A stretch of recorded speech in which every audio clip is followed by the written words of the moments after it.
नमस्कार दोस्तों, मैं तर्क हरियाणा के लिए जर्नैल सिंह आपकी सेवा में फिर से हाजिर हूं। और आज फिर नगरपालिका नोटिस जो लोगों को भेजे गए उस विषय में लेकर, और लगातार जो वीडियो है हमारी इसी को लेकर आ रही है। क्यों आ रही है?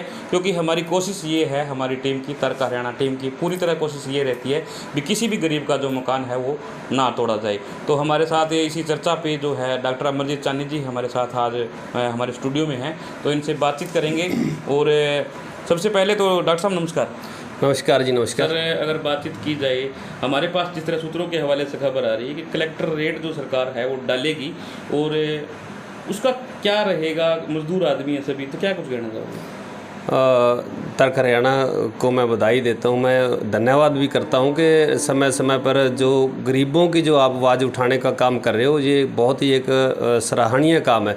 और 15 अगस्त की मैं सभी साथियों को बधाई देता हूं। और दूसरी बात ये है कि जो सरकार ने ये जो पीड़ा पंजा चलाने का जो काम करके, और कलेक्टरेट का जो आप कह रहे हैं, तो मैं तो ये कहूँगा कि जो लोग बेचारे, आप 250 रुपये 300 रुपये बड़ी मुश्किल से दिहाड़ी मिलती है। अब उस दिहाड़ी में वो आप देखो कितने खर्चे आते हैं। तो एक मिनट डॉक्टर साहब, ये बात भी आपकी मैं रोकना चाहूँगा, क्योंकि मैं रोज़ाना शाम को रानिया से गुजरता हूँ, सुबह सुबह भी रानिया आता हूँ, क्योंकि मेरे को कोई ऑफिशियल काम होते हैं।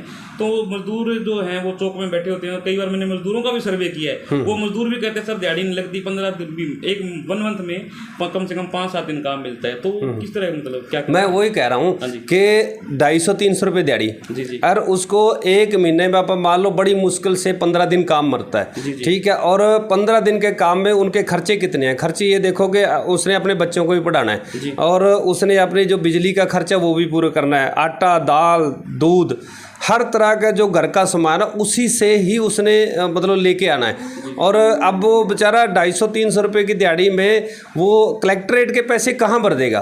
वो आप ऐसे करो, मेरे साथ चलो, आप चलते हैं, जितने भी आपको घर दिखा के लाता हूँ। उनके तो बेचारों की छत भी अभी तक कच्ची पड़ी है। तो कच्ची छत, जिसके छत कच्ची है, मकान कच्चे है, वो कहाँ से भर देगा? तो ये सरकार को ये चाहिए कि ऐसे जो फरमान है उसको लागू ना करे, तानाशाही, बिल्कुल बिल्कुल ये घोर तानाशाही सरकार है, और तानाशाही हर जगह तानाशाही करती है। तो मैं तो ये कहूँगा कि जो गरीब लोग जितने भी, जिनको भी 1400 घरों को या ज़्यादा घरों को, जितने को पूरे हरियाणा में जहाँ भी नोटिस आए हैं, तो उनके मकान ना तोड़े जाएं। एक बात छोटी सी और करेंगे, चौधरी अभय सिंह चौटाला जी नजर आए थे इसी मामले को लेकर, जो मेला ग्राउंड के अंदर भी किसी गरीब का मकान नहीं टूटेगा और ना ही हम टूटने देंगे।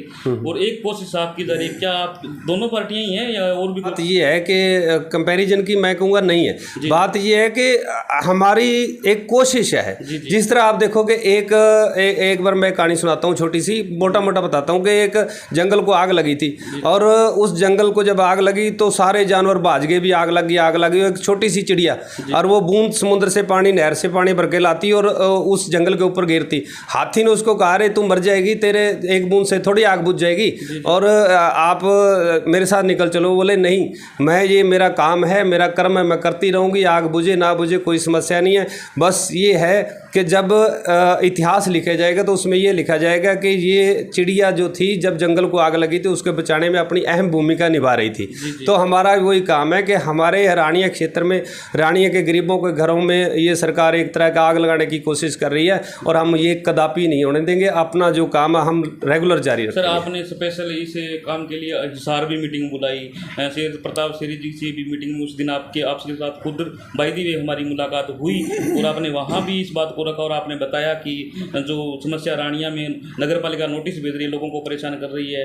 तो मतलब समय समय पर जिस तरह आपकी कोशिश बनी हुई है कि जो मकान है वो ना तोड़े जाएं, तो क्या कुछ कहना चाहिए? मैं ये कहूँगा तो कि हिसार में हम स्पेशल इसी काम के लिए गए, वहाँ शेर सिंह जी, शेरी जी को वो भी आए, और भी हमारे पदाधिकारी आए। उनका काम था नोटिस में देने के लिए? बिल्कुल बिल्कुल बिल्कुल, मेरा काम यही था, और किसान सेल की बैठक थी, और उन्होंने भी ये हमें आश्वासन दिया कि अगर सरकार ऐसा घिनौना काम करती है तो आम आदमी पार्टी, किसान सेल और जितने भी आम आदमी पार्टी के कार्यकर्ता सभी के सभी रानिया के लोगों के साथ खड़े हैं, और हम कभी भी ऐसा काम नहीं होने देंगे। सर हमने पेपर के अंदर भी पढ़ा, पंजाब केसरी के अंदर भी, पेपर में भी आपका जो है स्टेटमेंट देखा, उसके अंदर भी आपने लिखाया था कि जिस तरह ग्रामीण एरिया है उसके अंदर स्वामित्व योजना है और शहर के लिए स्वामित्व योजना को लागू कर दिया जाए तो ये मकान जो है तोड़ने से बचाए जा सकते हैं।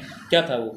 देखो आपने भी देखा होगा कि स्वामित्व योजना जो है ग्रामीण अंचल के लिए है। जो भी गांव में जो अधिकृत कॉलोनियां थी तो उनको रजिस्टर्ड कर दिया गया लाल डोरे के अंदर लेके, और उसको बढ़िया तरीके से वहाँ लोग बस रहे हैं, उनके नाम से रजिस्ट्री हो गए। तो वही मैं कहता हूँ कि वही योजना, मतलब एक ही देश में दो, मतलब एक ही हरियाणा एक ही है, एक हरियाणा में दो योजना कैसे, शहर में भी उसी योजना को लागू करके, और जितने भी ये कॉलोनियाँ हैं जहाँ भी गरीब लोग बैठे हैं जिनको नोटिस आए हैं तो उनको सरकार कानूनी जामा दे के और उनको मतलब जो रजिस्ट्रियाँ अधिकृत करने का काम करे, उनके बाइज्जत मैं कहता हूँ कि उनको सम्मान पूर्वक उनके नाम से रजिस्ट्रियाँ करवा के और उन लोगों को सौंपने का काम करे, ताकि वो अपना आराम से रह सके अपने नाम से।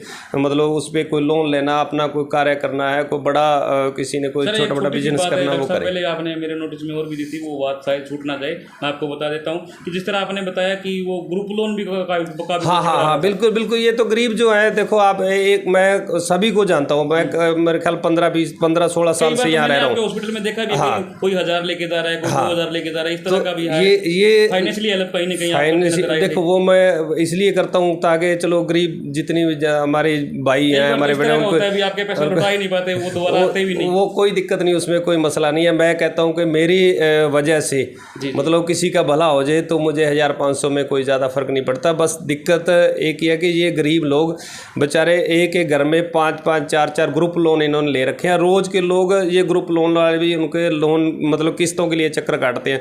अब बात ये है कि ये लोग करेंगे क्या, ये अपने ग्रुप लोन भरेंगे या मतलब जो अपने अदर खर्चे निकालेंगे, या ये कलेक्ट्रेट के पैसे भरें। कलेक्ट्रेट को थोड़ी बनेगा, मेरे हिसाब से 70-75 हज़ार पे मरले का रेट बनेगा इसका, कलेक्ट्रेट के हिसाब से आप देखें तो ये गरीब आदमी मुझे तो नहीं लग पड़ रहे, क्योंकि हर एक आदमी किसी के 3 मरले में बैठा, कोई 4 मरले में बैठा, तो 2-2 2.5 लाख रुपए अगर उनके पास होते तो मुझे लगता है सरकार के साथ उनको मत्था मारने की जरूरत ही नहीं थी। वो तो अपनी कहीं भी अलग से जगह लेके रह लेते। चंदी साहब एक लास्ट सवाल करेंगे, जिस तरह क्या होता है कि जो आपको कहीं ना कहीं ये नहीं लगता कि संविधान को इन्होंने चिक्के टांग दिए?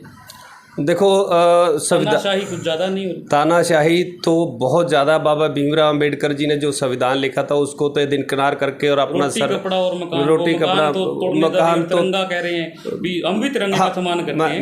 मैं वही कहता हूँ, देखो तिरंगा हमें अपनी जान से भी प्यारा है जी। और लेकिन तिरंगे का सम्मान, असली सम्मानता होगा तो एक बार नरेंद्र मोदी जी का एक भाषण आपने सुना होगा, बहुत ज़्यादा अभी वायरल हो रहा है कि 2022 में जब भी 15 अगस्त को देश के 75 साल पूरे होंगे तो हर जो घर होगा, गरीब का घर होगा, अमीर का, हर आदमी के पास पक्की छत होगी, पक्का मकान होगा। उसने ये कह रहा था उसमें LED बल्ब होंगे और उसमें पानी का कनेक्शन होगा, उसमें गैस का कनेक्शन होगा। लेकिन उन बातों पे कहाँ खरी उतर रही है सरकार? तो अब तानाशाही करके और उनको उजाड़ने का काम कर रही है। मैं कहूँगा जो हमारे प्रधानमंत्री जी ने जो शब्द उस अपने वीडियो में, अपने भाषण में कहे कि गरीब के मतलब हर गरीब के पास मकान होगा, देश में कोई भी ऐसा आदमी नहीं रहेगा देश की आज़ादी के जब 75 साल पूरे होंगे 2022 के अंदर सबके पास मकान होगा, तो इनको मकान देने का काम किया जाए, इनको उजाड़ा ना जाए। जी शुक्रिया। तो ये थे हमारे साथ डॉक्टर अमरजीत चानी जी सूर्या हॉस्पिटल से, जिन्होंने अपने विचार हमारे साथ व्यक्त किए। इनके विचार आपको अगर बढ़िया लगे तो लाइक कर दीजिए, अगर और भी बढ़िया लगे तो कमेंट कर दीजिए, अगर और भी बढ़िया लगते हैं तो चैनल को आप सब्सक्राइब कर दीजिए। बहुत बहुत शुक्रिया, धन्यवाद।